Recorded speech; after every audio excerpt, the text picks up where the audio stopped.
Bonjour à toutes et à tous, nous sommes le vendredi 12 avril, on est ensemble pendant 8 minutes pour faire le point sur l'actualité, tout ce qui se passe près de chez vous. Et d'abord, un mot de météo. On prend le scénario de ce vendredi et on recommence ce week-end. On attend du soleil, mais un temps plutôt frais. Attention aussi à quelques gouttes de pluie qui pourraient tomber ça et là en fin de journée, samedi et dimanche. Couvrez-vous bien. Demain samedi, il fera entre 8 et 9 degrés au meilleur de la journée. Les prévisions météo sont à retrouver à la fin de cette édition. Et l'actualité, et on va commencer par parler impôts. Vous le savez, depuis janvier, le prélèvement à la source a été mis en place.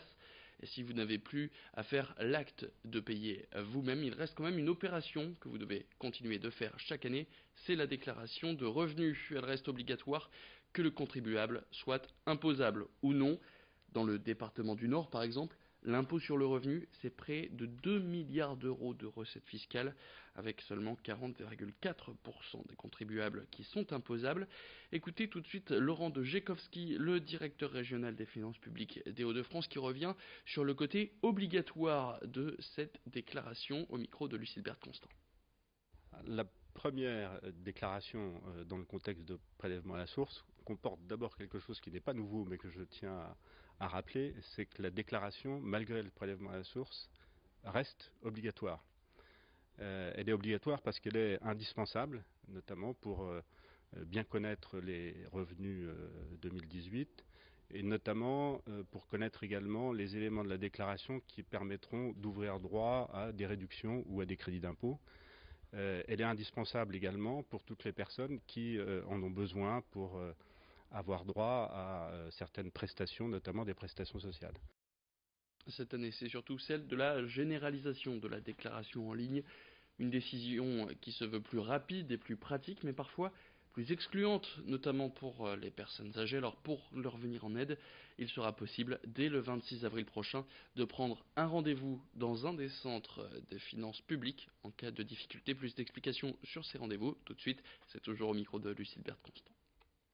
Nous allons généraliser cette année une nouvelle offre de services au-delà de l'offre de services en ligne, une offre de services concernant l'accueil physique des contribuables qui consiste à leur permettre de prendre rendez-vous par téléphone, donc de convenir d'un rendez-vous à l'avance dès lors qu'ils rencontrent une difficulté particulière dans l'examen de leur dossier qui ne pourra pas se régler simplement en allant au guichet sans avoir un minimum de préparation en amont, puisque c'est bien ça l'objectif de ces rendez-vous, c'est de faire en sorte qu'il y ait un échange avant qui permette de préparer l'examen du dossier de telle façon que quand le rendez-vous a lieu, on puisse trouver une solution. Attention, sur les routes, ce week-end dans la région, la préfecture a communiqué les chiffres de la sécurité routière pour les 3 premiers mois de l'année. Et malheureusement, le nombre de morts est déjà en nette hausse par rapport à l'année dernière. 30 personnes ont perdu la vie sur les routes régionales depuis le début de l'année, soit, vous le voyez, une augmentation de 66% comparée à l'année dernière. Un autre registre, les automobilistes n'ont pas encore pris l'habitude du périphérique lillois limité à 70 km/h avec près de 1180 infractions relevées depuis la mise en place de cette expérimentation début février. La préfecture qui a donc demandé de renforcer les contrôles de police ce week-end sur les routes de la région. Alors prudence au volant, notamment sur les routes, puisque vous le savez, les routes vont être très chargées, notamment du côté de Berck avec ce dernier week-end des cerfs-volants ou encore avec les nombreux événements sportifs. On a parlé du Paris-Roubaix ou encore du match, l'affrontement entre le LOSC et le PSG dimanche soir au stade Pierre-Mauroy. Si vous cherchez justement quoi faire demain et après-demain, voici des idées sorties pour ce week-end avec Estelle d'Argent, Métropolis et évidemment l'incontournable rencontre internationale des cerfs-volants de Berck. Et dernier week-end pour profiter du festival des cerfs-volants du côté de Berck-sur-Mer. Il y a encore pas mal d'animations à faire en famille tout ce week-end. Ça se passe jusque dimanche sur le littoral. Et puis nouveauté, cette année, il y a une parade féerique, un cortège qui va déambuler ce samedi soir juste avant le final pyrotechnique. Un bon plan aussi pour les gourmands du côté de Tourcoing. Il y a Choco Palace. Ce sont des sculptures en chocolat. Ça se passe à la chauffe chaufferie de Tourcoing, 35 animaux sculptés dans du chocolat. C'est très impressionnant. Certaines font 3 mètres de haut. Et puis, il y aura également de quoi se régaler avec des gourmandises d'artisans chocolatiers, donc à la chaufferie de Tourcoing Choco Palace. On termine avec un bon plan pour les amateurs de musique. Il y a le Music Market du côté de l'Aéronef à Lille, une sorte de grande braderie avec des instruments neufs ou d'occasion, mais aussi du matériel audio. Voilà, maintenant vous avez le choix et nous on vous souhaite un excellent week-end. Puis autre idée sortie pour ce week-end, la 22e édition de la fête du printemps, elle est organisée par l'association juste derrière l'Institut Sainte-Marie à Beaucamp-Ligny. Margot Sailly et Alicia Sanfilippo ont rencontré Jean-Pierre Huret, le président de l'association Tracteur en Web. Chaque année, pendant les vacances de Pâques, ce festival est organisé. Ils y attendent 4000 visiteurs encore cette année. 60 membres de l'association et 60 bénévoles vont gérer cet événement sur ces 2 jours.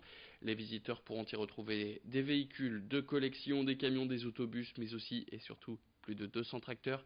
Cette année, ce sont les camions venus des pays de l'Est qui sont mis à l'honneur. Le prix, c'est 5 € pour les adultes. C'est gratuit pour les enfants jusqu'à 12 ans. Et 2,50 € pour les jeunes entre 12 et 18 ou 20 ans s'ils sont étudiants. On va trouver sur place une restauration à l'intérieur du self de l'institution Sainte-Marie, avec du cochon grillé, des frites, bien sûr c'est traditionnel, et puis une brasserie à l'intérieur de la salle d'exposition où on a de quoi se restaurer, sandwich, frites. Allez, c'est la fin de cette édition. Merci à toutes et à tous de l'avoir suivi. Restez avec nous dans le prochain quart d'heure. On vous donnera une nouvelle idée sortie pour ce week-end. Ça se passe demain, samedi, partout en France. C'est le Disquaire Day. Alors, si vous êtes collectionneur de vinyle ou simple curieux, eh ben, c'est le jour rêvé pour faire des bonnes affaires et découvrir des disquaires indépendants que vous en avez, notamment en métropole lilloise. Là, par exemple, on parle de quelque part Record rue d'Artois ou encore sur le littoral, Studio Record à Calais ou Sono Musique à Boulogne participe à cette opération. Restez avec nous, on en parlera dans le prochain quart d'heure. Mais avant ça, vous avez rendez-vous avec vos prévisions météo.